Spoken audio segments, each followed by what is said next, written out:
Mana hadis yang menganjurkan membaca basmalah sebelum Al-Fatihah dalam sholat? Hadis yang menganjurkannya Ustadz. Akhi, pendapat yang sahih bahwa Bismillahirrahmanirrahim itu termasuk surat Al-Fatihah. Dalam riwayat Al-Baihaqi dalam sunannya disebutkan wa Bismillahirrahmanirrahim ayatun minha. Dan Bismillahirrahmanirrahim itu ayat dari surat Al-Fatihah. Ini pendapat yang rajih. Memang terjadi ikhtilaf para ulama. Apakah Bismillahirrahmanirrahim termasuk Al-Fatihah atau tidak? Iya. Namun terjadi perselisihan ulama. Apakah bagi imam disunnahkan mengeraskan bacaan Bismillahirrahmanirrahim atau tidak?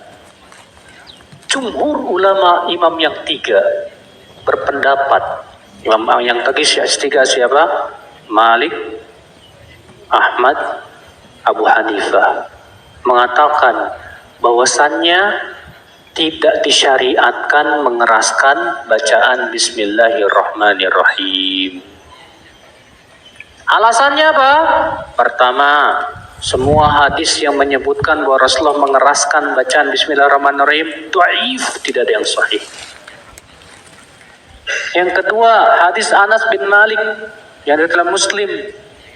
Kata Anas, aku sholat di belakang Rasulullah, Abu Bakar, Umar, Uthman, Ali. Mereka tidak mengeraskan bacaan Bismillahirrahmanirrahim. Demikian dalam lafaz Ibnu Khuzaimah. Akanu la yajharuna bi Bismillahirrahmanirrahim. Tidak dikeraskan Bismillahirrahmanirrahimnya. Sementara Imam Syafi'i berpendapat apa? Harus dikeraskan. Namun sudah dibantah oleh jumhur, oleh mayoritas ulama bahwa hadisnya tidak ada yang sahih. Makanya saya lebih condong kepada jumhur ulama. Mayoritas ulama yang mengatakan bahwa Bismillahirrahmanirrahim itu tidak disyariatkan dikeraskan, tetap dibaca tapi tidak apa? Dikeraskan, disirkan saja. Itu yang paling kuat insyaallah, ya. Itu yang saya pilih, wallahu a'lam. Apa hukumnya bila imam sholat berjamaah tidak mengucapkan atau tidak menyaringkan kalimat basmalah saat mendengarkan baca surat Al-Fatihah? Apakah sholat berjamaah itu sah? Apakah sebaiknya makmum melakukan saat terjadi? Apakah menghentikan sholat berjamaahnya atau tetap melanjutkan? Masalah bismillah dalam Fatihah tiga mazhab. Menurut pendapat mazhab Hanafi, Hanafi, Maliki, Syafi'i, Hambali. Menurut pendapat mazhab Hanafi dan Hambali, bismillahnya sir. Hanafi dan Hambali, bismillahnya sir. Alhamdulillahirabbil alamin. Itu Hanafi dengan Hambali. Sedangkan mazhab Syafi'i, bismillahnya jahar. Bismillahirrahmanirrahim. Sedangkan Maliki tak baca bismillah sama sekali. Allahu Akbar.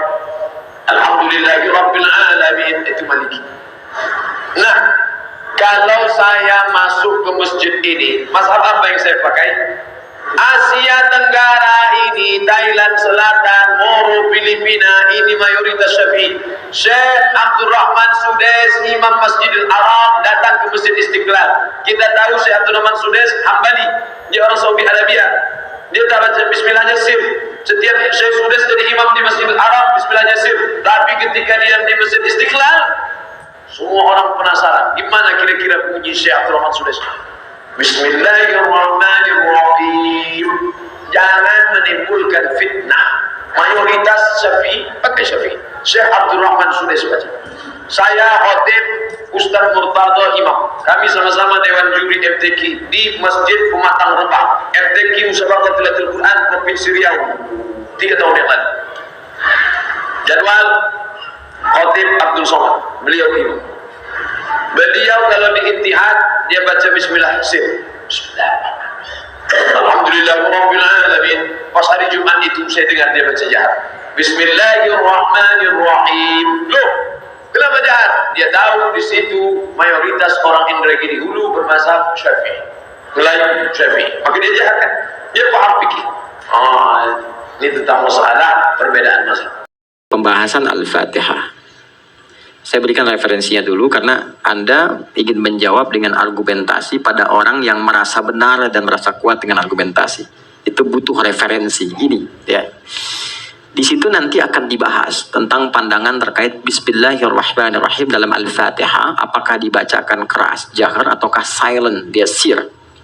Singkatnya, ada yang meriset 70 hadis terkait Bismillahirrahmanirrahim dibacakan dalam Al-Fatihah. 70 hadis ini bersumber kepada Nabi dibagi 4 bagian, 4 cara. 4 cara ini muncul awalnya saat Ibnu Abbas, sahabat kecil belia, itu bertanya pada Nabi SAW, "Ya Rasulullah, apakah Allah tidak menurunkan satu ayat yang memisahkan surat satu ke surat yang lainnya sehingga tidak diduga semua surat itu nyambung?"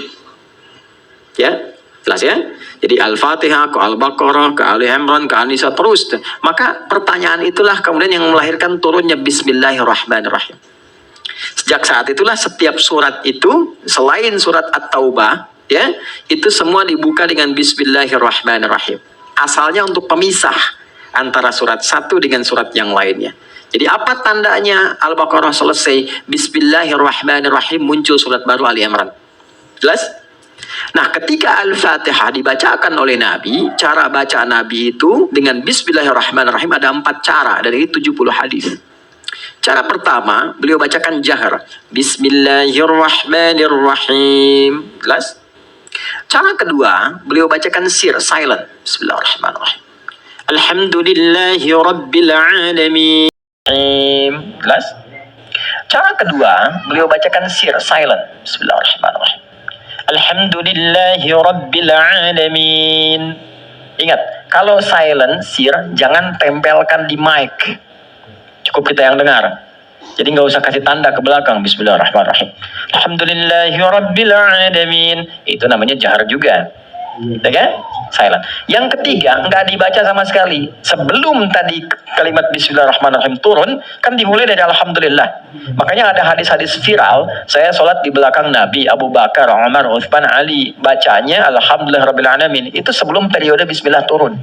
Jelas?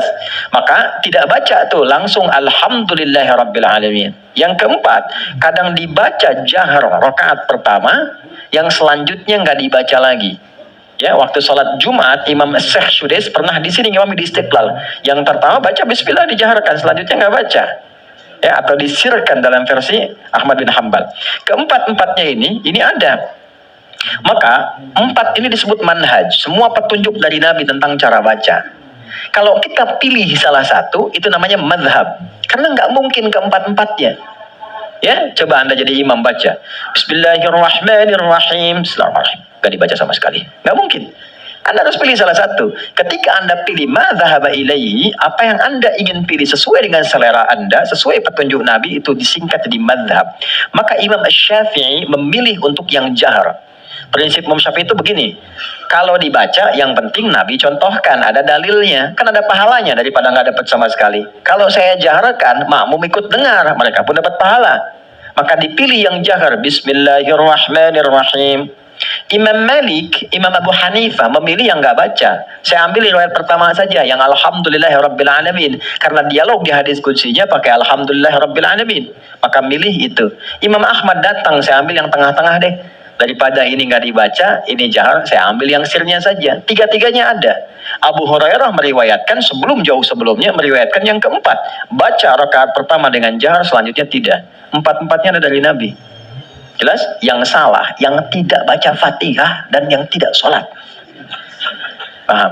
Jadi kalau mungkin ada yang berpendapat bahwa, wah itu nggak benar, yang benar yang ini.